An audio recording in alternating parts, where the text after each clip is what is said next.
Olá pessoas, e como vocês me pediram dicas para congelar o arroz e deixar a vida muito mais prática, essas dicas chegaram. Então se você quer ouvir todas as dicas, não esqueça de se inscrever aqui no canal se não for inscrito e fica até o final desse vídeo.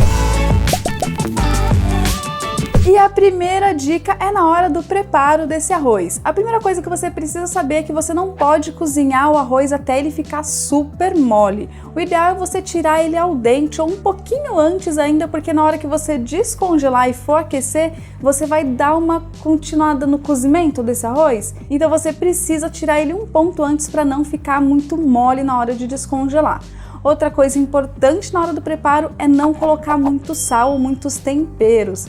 Sempre quando você congela e descongela alguma coisa, o sabor fica mais acentuado. Então, maneira no sal para não ficar muito salgado depois. E a segunda dica, uma das mais importantes, é a seguinte: quando você fizer qualquer comida, na verdade, que for congelar, principalmente o arroz, você tem que esperar ele esfriar completamente. Ele tem que estar 100% frio, porque senão vai dar cristais de gelo, de vapor, e aí não vai dar certo. E a terceira dica é na hora de você colocar esse arroz nos potes para congelar. É importante que você deixe um espaço entre o arroz e a tampa, tem que ter um espaço para o arroz crescer, porque sempre junta um pouquinho de água, então ele dá uma expandida, mas é importante também você colocar alguma coisa para barrar os cristais de gelo. Então, entre o arroz e a tampa, enche ali com plástico filme ou com papel alumínio. Faz uma barreira para que não crie cristalzinhos de gelo, assim seu arroz não vai ficar esponjoso depois. A quarta dica é para você que gosta de fazer aquele arroz com legumes, com vegetais.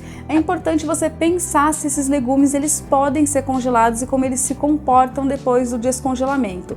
Eu indico você usar aí uma cenoura, um milho, uma vagem, coisas que podem ser congeladas, porque se você colocar, por exemplo, um pimentão ou um tomate, quando descongelar isso vai virar uma melequinha, uma aguinha que não vai ficar legal, a textura não vai ficar agradável ao paladar. Agora a quinta e última dica é, claro, a dica de descongelamento. Você tem que saber descongelar esse arroz corretamente para que ele não fique ruim depois.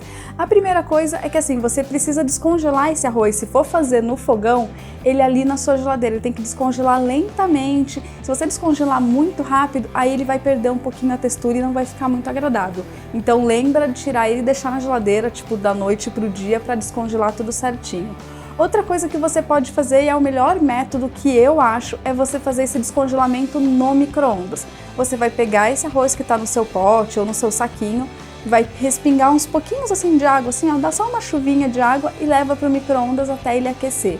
Assim vai dar um frescor ao arroz e aí se você ainda precisar pode dar um toquinho de sal ou colocar outros ingredientes que você preferir. Faz isso que eu garanto que vai dar tudo certo e ainda você vai economizar tempo na cozinha. E aquela dica super importante do final, que na verdade também serve como um alerta, é a seguinte: nunca congele arroz que tenha caldo ou que foi feito como sopa, tipo uma canja, por exemplo, ou um risoto, ou um arroz com molho, um arroz de forno bem cremoso, porque esse arroz tende a absorver todo esse molho e aí vai ficar esponjoso, vai ficar molengo e não vai ficar legal. Agora, se você está se perguntando se você pode usar essas dicas para congelar o arroz integral, pode sim, pode usar todas as diquinhas que vai dar tudo certo, tenho certeza. Então se você gostou desse vídeo, não esqueça de se inscrever aqui no canal se não for inscrito, curta, comenta, compartilha, deixe seu comentário aqui embaixo qual a próxima dica com arroz que você quer que eu te dê. Um beijo e até a próxima!